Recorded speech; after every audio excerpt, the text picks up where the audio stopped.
YCP వాళ్ళ అరాచకాలు, కలియుగ దేవుడు శ్రీ వెంకటేశ్వర స్వామిని కూడా వీళ్ళు వదిలిపెట్టుకోకుండా వీళ్ళ నీచ రాజకీయాలకు వాడుకుంటున్నారు.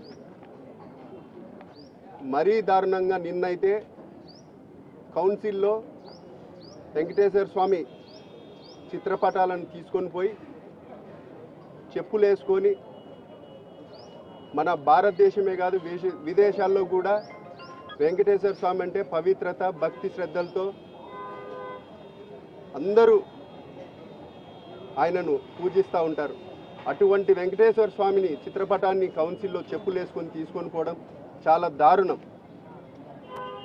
దాదాపు నెల రోజుల నుంచి కల్తీ నెయ్యి విషయంలో కూడా సిబిఐ ఛార్జ్షీట్లో స్పష్టంగా తెలియజేసినా కూడా ఏ విధంగా కల్తీ జరిగిందని, ఏదైతే సంస్థలు సరఫరా చేసినాయో పాలే సరఫరా చేయలేదు ఆ సంస్థల కంటే, అట్లయితే పాలే సరఫరా చేయనప్పుడు కల్తీ నెయ్యి ఎక్కడుందని వాళ్ళను దొంగ తిరుగు మాటలు మాట్లాడడం, ఏదైనా తప్పుని కప్పుపించుకునేటట్టు ఈరోజు వాళ్ళ స్టేట్మెంట్లు ఇస్తున్నారంటే ఈవెన్ వెంకటేశ్వర స్వామిని కూడా వాళ్ళు ఈ నీచ రాజకీయాలకు వాడుకుంటున్నారంటే చాలా దారుణం.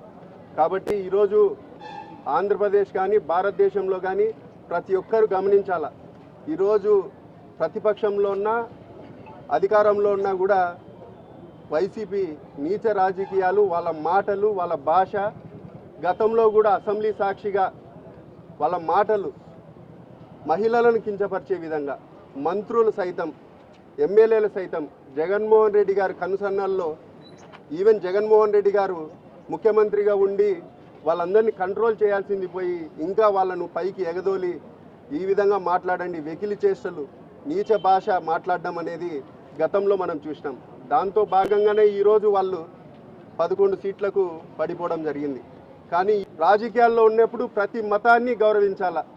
మక్కాకు పోయినప్పుడు ఈ ముస్లింలు కానీ, లేకపోతే జెరూసలంకి పోయినప్పుడు క్రిస్టియన్ సోదరులు కానీ, అదేవిధంగా హిందూ దేశంలో, మన భారతదేశంలో ప్రతి ఒక్కరూ ఈ కలియుగ దైవం వెంకటేశ్వర స్వామిని కూడా అంతా పవిత్రంగా భక్తి శ్రద్ధలతో అందరూ పోయి ముక్కులు తీర్చుకొని ఏదైనా ఆపద వస్తే కూడా ఆయనకు పోయి చెప్పుకునే పరిస్థితి. కాబట్టి ఈరోజు మన ఆంధ్రప్రదేశ్కి ఈ పరిస్థితి వచ్చిందంటే మనము ఈ వెంకటేశ్వర స్వామిని వేడుకుంటున్నాము. వీళ్లకు మంచి బుద్ధి ప్రసాదించాలా, లేదంటే మనం ఖచ్చితంగా వీళ్లకు భవిష్యత్తులో కూడా మంచి బుద్ధి చెప్పాలని కూడా ఈ సందర్భంగా కోరుకుంటూ